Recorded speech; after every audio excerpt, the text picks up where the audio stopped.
To get over being scared of being embarrassed, it's super liberating. And it allows you to go into lanes that otherwise you wouldn't go into. And everybody's wired differently. You know, everybody's wired completely different. It's hard to rewire someone to be, you know, comfortable taking risks, comfortable with being embarrassed. And I think it comes from having a lot of egg on your face and learning along the way.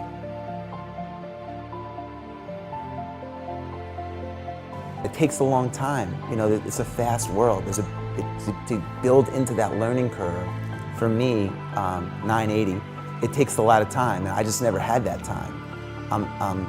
So I've always been like, let me get my foot in the door, and I will figure it out. I will hire people that can help me figure it out. I can go to experts to help me, but they usually won't help me get in the door. So let me take the first step, and then once you have momentum, you can ride the momentum. So that's always been my MO, you know? It's always been in everything. You mentioned living with the SEAL, you know, when Goggins came, all that stuff. It's just been like welcoming the unknown and being open to whatever comes of it and learning from it. Yeah, I mean, well, networking's been a big part of my life forever. When I was 24 years old, I wrote 10 letters a day, thank you notes, to anyone that came into my life that impacted me. And it could be, even if I didn't know you, but I saw your show and I was like, you know what, Tom, you've had some amazing guests I've really benefited from. I would just write you a handwritten note because, one, the handwritten note shows intent. You have to buy the envelope, buy the stationery, write the letter, lick the envelope, get the stamp, put it in the mail. That's a lot different than hitting send. It's also memorable. How many handwritten letters have you gotten this year? So I literally wrote 3,000 letters in 1 year. And it could be to a doorman, a cab driver, it could be anyone. I would just get their card and I would thank them. That was my form of networking. Even to this day, I have a hot 50 list of 50 people that can help me, that I want to stay in touch with, that I make sure every quarter or so, I send them a note and they always comment on it. You know, like, thank you so much. And it's authentic. I'm not just writing it to write it. I mean, they have to really have had an impact on me. And it's a meaningful note. It makes me feel great. And it makes the recipient feel attached to me in a different way. You know, at an early age, I understood the importance of that. The people that you meet in your 20s rise up in their 30s and are in great positions of power in their 40s. You don't know when you're in your 20s who's gonna make it and who's not. So, you know, you treat everybody properly and respectfully and you stay in touch. And very often those relationships merge their heads years later, decades later. Are your parents alive? Yeah. How old are your parents? 70. Okay, and where do they live? In different parts of Washington State. Okay, do you see them? Yeah. Pretty often? Once to 3 times a year. Okay, so let's say they live to be 78, which is I hope they don't, but let's say that they live to the average age. So you see them, you said once to 3 times? Yeah. Okay, no you don't. It means you're gonna see them 16, if you see them twice a year, you're gonna see them 16 more times. When you look at it that way, you're like, what? You don't have 8 years with them, you have 16 times with them. And that's the shift in my life. And that's the way I look at things. That's a fundamental shift in the way that I looked at situations 6 months ago. And it's created urgency, it's created a need to just like not put stuff off and to recognize like what's on your list of things that you want to do.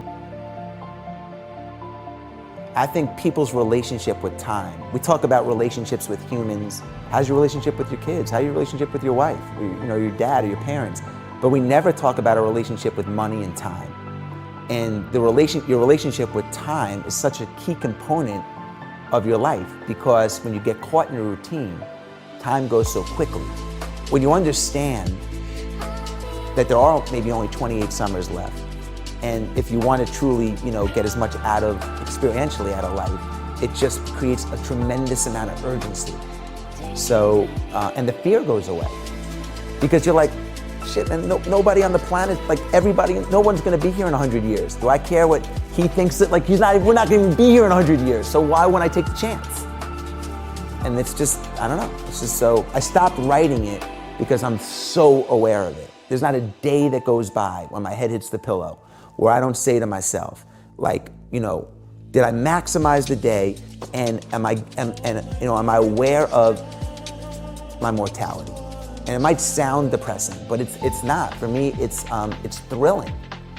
It's thrilling. So I lived on a monastery with 8 monks, 4 of which have been there for 50 years. And I went there for 15 days. I think, you know, the obvious takeaways were just the simplicity of how the monks live is something I think everyone can benefit from. I realized immediately, you know already what you're gonna miss. You're gonna miss your family and your kids and your friends and some of the comforts. You know, I didn't want to give away some of the comforts that I had, but you also realize how much, at least I did, in my daily life, how much time I spend and worry I spend on things that are irrelevant. And when I released that, I got so insanely creative and had so much energy, because like thoughts, worry, all that, it's exhausting. I remember when I came home, I said to my wife, we were doing carpool with our kids, and she was going to take, we have 2 cars, and she's like, I think I'm going to take the blue car. I'm like, cool.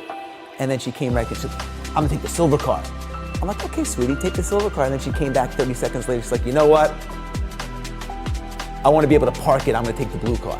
I'm like, great, take the blue car. And then I was like, do you know how much energy you just use on something that's like, but it happens all day long. And you don't even realize how much energy you use on, like, at the monastery, all the decisions are taken away. So what you eat whatever they give you. What you wear, nobody can. I changed once. I took 1 shower. It just was super freeing. So I left there incredibly energized, and I surrendered a lot of things in my life that just I didn't realize, you know, are time zappers. And that might sound obvious, you know, like, oh, you went to a monastery and you realized, but it wasn't about meditation. It wasn't about really religion or spirituality. It was just about simplifying and prioritizing and realizing, like, I already know what's important to me, but realizing, like, to eliminate some of the things that really aren't important to me, taking away those precious hours. Well, I think like everybody, I feel overwhelmed a lot still, even though I'm older now and I've had some success and failure, but I still have a lot of arrows that come at me all the time. Requests for my time, challenges at work, challenges raising kids. Being in a marriage, you know, is not easy. I mean, we have a great marriage, but it's not easy work, and it's overwhelming. So for me, I think part of it is always having something big on my calendar that I can look forward to. Every other month, I try to put something on my calendar for a weekend that I can really look forward to, so it helps me get through the tough times. And I like to have at least one really big challenge a year that kind of centers me and keeps me honest. And that's really helpful for me. And then the other thing that I do that really helps is I have a journal, and I just take everything that's on my head and I keep it in a master journal. Doesn't mean I'm gonna get to it, doesn't mean it goes away, but it gets out of my head and it goes somewhere else to free up space in my head. And then I'll just work it off, or I'll prioritize it from the master list. But just the act of taking all the stuff that's in your head, putting it on paper in one place where it lives, is like really freeing and energizing.